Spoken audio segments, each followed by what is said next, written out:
সুপ্রিয় দর্শক শ্রোতা, আসসালামু আলাইকুম। বানান করে অনেক দ্রুত কিভাবে রিডিং পড়বেন, কোথায় আলিফ টেনে পড়তে হবে, কোথায় থামতে হবে বা মিলিয়ে পড়তে হবে, কোথায় গুণনা হবে বা গুণনাগুলির নাম কি, এই বিষয়গুলিকে এই ছোট্ট ছোট্ট ক্লাসের সাহায্যে শিখে নিতে পারবেন। আউযু বিল্লাহি মিনাশ শাইতানির রাজিম, বিসমিল্লাহির রহমানির রহিম। ওয়া মাই, এখানে ইদগামে বা গুণনা, ওয়া জবর ওয়া, মিম ইয়া জবর মাই, ওয়া মাই ইয়াসিল, ইয়া আইন ওয়াল ইয়া, সাদ হামজার সিল, ইয়াসিল, আইনটিকে মোটা করে গলা চিপে পড়বেন। লাহা, খাড় জোরে আলিফ টেনে পড়বেন এবং আল্লাহ লেখা থাকলে ডান পাশের অক্ষরটির নিচে যদি জের বা যে কোনো জিনিস আসলেই আল্লাহ আল্লাহ লেখাটি পাতলা করে হবে। লাম খাড় জবর লা, হা জবর হা, লা হা, খাড় জোরে আলিফ টেনে পড়বেন। ওয়া রাসূলাহু, উল্টা পেশে আলিফ টেনে পড়বেন। ওয়া জবর ওয়া, র জবর র, ওয়া র, সিন অপেশ সু, ওয়া রসু, ওয়া রসু, লাম জবর লা, ওয়া রসুলা, হা উল্টা পেশ হু, ওয়া রসুলাহু, উল্টা পেশে আলিফ টেনে পড়বেন, পেশের পাশে অসাকিন আলিফ টেনে পড়বেন। ওয়া ইয়াতাআদ্দা, আইনটিকে মোটা করে গলা চিপে পড়বেন। ওয়া জবর ওয়া, ইয়া জবর ইয়া, ওয়া ইয়া, তা জবর তা, ওয়া ইয়াতা, আইন দাল জবর আদ, দাল জবর দা, আদ্দা, ওয়া ইয়াতাআদ্দা।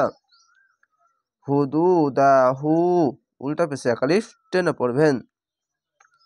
হা পেশ হু, দাল পেশ দু, পেশের পাশে অসাকিন আলিফ টেনে পড়বেন, দাল জবর দা, হুদুদা, হা উল্টা পেশ হু, হুদুদাহু।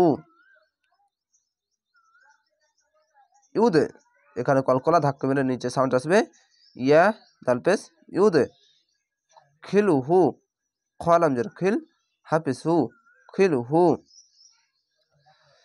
নারন, এখানে নারন বলতে হচ্ছে, এখানে কোনো গুণনা হবে না, তার জন্য মিলবে না, তার জন্য রন হবে। যাবার পাশে খালি আলিফ এক আলিফ টেনে পড়বেন। নুন আসবে না, র আলিফ দু যাওয়া রন, না রন। খালিদাং, এখানে ইকফা গুণা বাংলা আনস্কার মতো, যাবার পাশে খালি আলিফ এক আলিফ টেনে পড়বেন।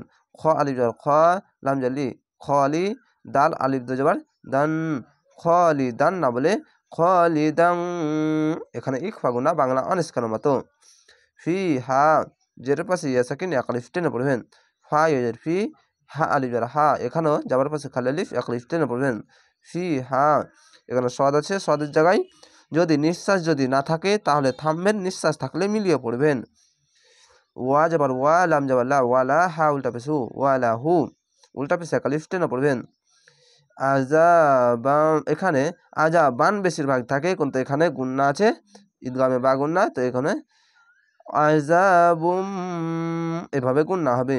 যাবার পাশে খালি আলিফ এক আলিফ টেনে পড়বেন। আইন যাবার আ, জাল আলিফ যা, আযা বা মিম পেশ বুম, আযাবুম। তাসদীদ ওয়ালা অক্ষরের সাথে মিলতে গেলে একটি জাবার, একটি জের বা একটি পেশ বাদ হয়ে উচ্চারণ হয়।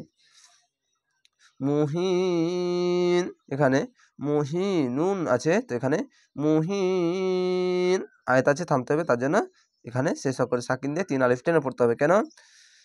জের পাশে ইয়া সাকিন এক আলিফ টেনে পড়তে হয়, শেষ অক্ষরে সাকিন দিলে 1 2 3 তিনটি অক্ষর তিন আলিফ টেনে পড়বেন, মধ্যে আরজি হবে।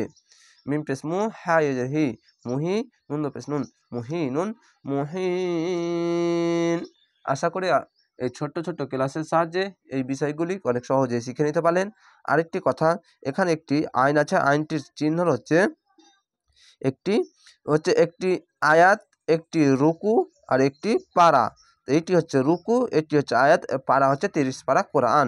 আশা করে আপনারা এই ছোট্ট ছোট্ট ক্লাসের সাহায্যে এই নিয়মগুলো বুঝতে পারছেন। ভালো থাকেন, সুস্থ থাকেন, আসসালামু আলাইকুম।